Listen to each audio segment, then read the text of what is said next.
While the man accused of killing 50 people in last month's mosque attack in New Zealand has been ordered to undergo mental health tests, this is to determine whether Brenton Tarrant is insane or fit for trial. The 28-year-old has been charged with 50 counts of murder and 39 counts of attempted murder, and he was arrested on the 15th of March for his involvement in the shootings of two mosques in Christchurch. So for more of this story, we're joined now by Skype by journalist Rahul Bhattarai, who is in Auckland. Rahul, thanks a lot for joining us this morning. I mean, he's been accused of 89, he's got 89 charges leveled up against him. He appeared via video link from Auckland prison, which is a maximum prison in itself.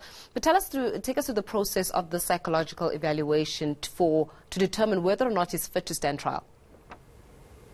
So basically, this is just a normal process that he has to go through in order to sort of to take his answer to plead guilty or not. And so basically, the Justice Cameron Mander has ordered two of the psychologists to take into account to assess if he's mentally fit.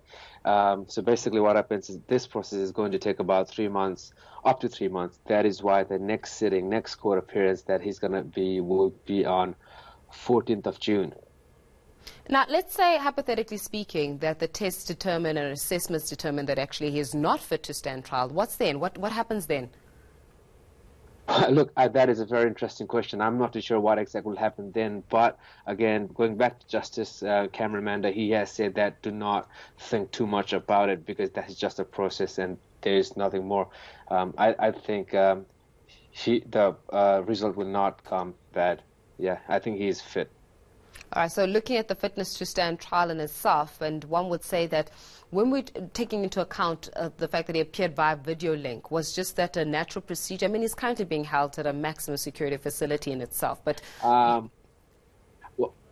in a situation like this, it's not abnormal to say because sometimes the prisoners are in a different part of the country and the hearing is in the different part of the country altogether.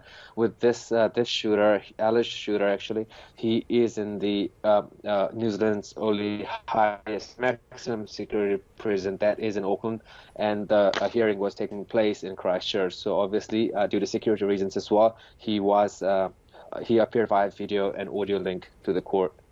And what is the mood like, and what is the atmosphere like currently? I mean, it just sent shockwaves when this story broke. And what's even more, horrific is the fact that it was actually captured in itself.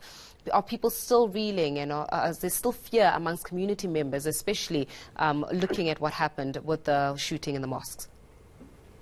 I think there's more of an anxiety that's been going on at the moment because today we were hoping to hear, well, I was personally hoping to hear more than what happened, but the court hearing did not seem it lasted that long. It was basically talking to the guy, telling him that he's going to get two psychologists professional to have his mental health evaluated. And also, after the shooting, few days after the shooting, we heard that he was going to be representing himself at the court. But now he has been appointed two lawyers from Auckland to defend him, per se. So the mood here, if you ask me, I think it's a bit of an anxiety at the moment. Yeah. Just want to know what the end result is going to be like, So he has been filed charges by the Crown, 50 charges of murder and 39 for attempted murder. So. And I mean, obviously, anticipating that hearing to be the next one, following to be in June, will he then be physically at the courtroom to undergo the next step and to undergo the actual trial in itself, or is this also going to be handled via video link? I mean, are we anticipating this guy to actually show up and have his time in court? I'm not too sure. Sorry, I'm not too sure if he's going to be in court. That's a very good question. I do not know the answer to that yet. No.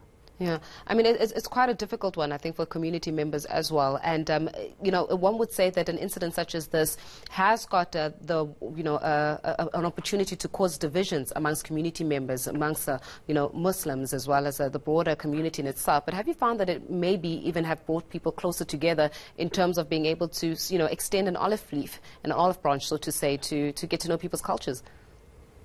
Now, the thing is, in terms of the community, I have not seen a huge division between the Muslim community and any other racial or religious community. However, there has been sort of opposition voice surfacing against the new gun control law. So initially, straight after this shootout, almost the entire nation was supporting gun control. But now we have heard many people, especially from the gun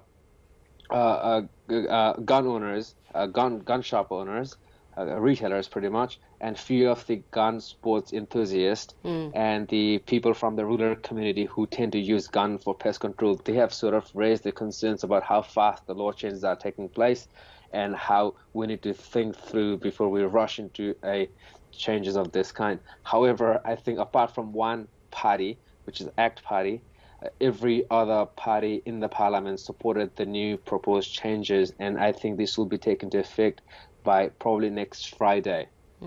One way to definitely see is exactly the full evidence and extent and impact of having guns that, number one, are not necessarily overseen, and people having stringent measures when it comes to gun control there. We're going to leave our conversation there for this morning, but thanks a lot for sharing some light in terms of that court appearance. It is Brenton Tarrant who's have those 89 charges leveled up against him following that shooting in Christchurch, and Rahul Bhattarai was joining us via Skype, coming in all the way from Auckland.